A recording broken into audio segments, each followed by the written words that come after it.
مكان أمواتنا. بسم الله. أما كنت كوميتي كوني كايلا وانا راقون كوني إني بشان أو إساني كوريت أنا توكو إتناقاني ديباتاني رفع مراتاني ورا نارفيك أبو ورا فلفلك أبو أوريتشا توني أدى تكيني سيلة وديرا تنمو شزاب جرا شزابين توني ديكو تكون لين أناني أيغاسي أمو إنتو باتاني متات اللين بوفتان كوني التيتي جرا التيتين كونيس ديكو يسين أناني يسين لين دباتاني إن سكومتاني قاما إيه أكاسي كوني أمو قريتش عدات قريتش كان يو براتان دولار أمالي إسين التنقر قرورمو دولار أمالي يو إسين إبه كان قران كان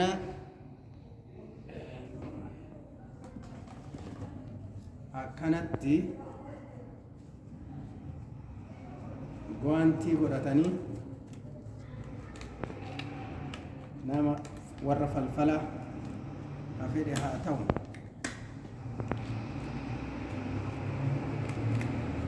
guanti godhatanii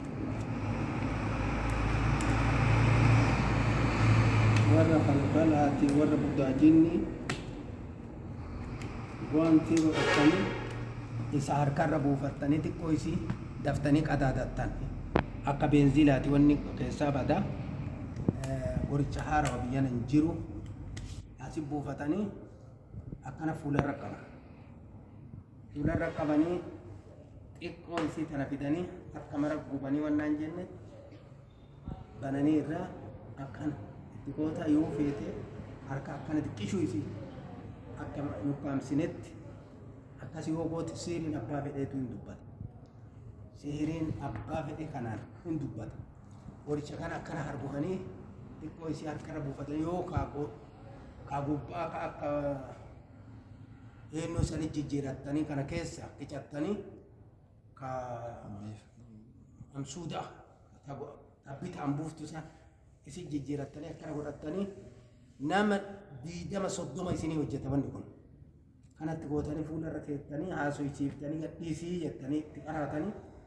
lafaan lafee wayita masanii himata maaltu jira wayitanii akkatti ufiitti hojjannu yakuno namni raqaa jira kuno nama guddaa kuno isaan manguddoo kan rabbi nu bira fide jilba dadhabanii kuno fuulumarra keendee gadhiise nan jilbarraa gadhiise kuno sa'aati masan jechuudha sa'aati masanitti rabbi irraa kaasa maashaallah amma yaalarra jiranii deddeebi'anii kana ammoo akka istinjaa'atti illee kurree tana takka harka qicatanii akka istinjaa'atti dibatanii yoo rafaniin illee qaama namtichaa kulliidha yookaan aduu keessa yoo nin gaggabsalle aduu keessatti hin gaggabsa nama gaggabsiisa wayita inni gaggabsan bishaan fuulatti qur'aanaa yoo fuula facaasan sihirii wayituma san biraa batti akka istinjaa'atti kurree kana takka qicatanii istinjaan fudhatanii qaama lamaanittu qaama fincaaniitti sagaraatti yoo dibatan wayituma san in gubaa wayita sanii yoo xiqqoo jiru daqiiqaa 25 dhaabataniini yoo nama bira dhaabata biraan socho'an yoo gaggabse somaan godhu waan nama ajjeesaatii xiqqoo isii siirii san bakka san matatti dhaya miila keessallee quballee yoo jiraattiin dhaqa akkasitti diimaan kuni qoricha ajaa'ibaati yoo beeytan kana tokkochaan waan guddaa hojjechuu dandeetta yoo rabbi fedhe inshallah booda litiraan isinii erga gaafa biraa litiraan kana barattanii kanaan fayyadamtanii yoo jettan litira narraa hin fudhattan jedhee yaada akkasii jechuun kunniin ka aarfatan kunniin xiqqoon nama aarfatu kennatanii kun ammoo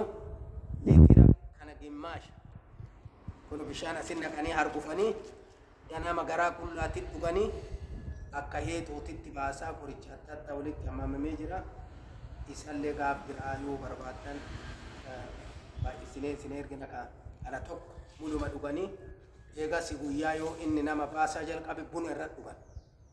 irratti dhugan kana booda waan isin dhibee dawwaltanii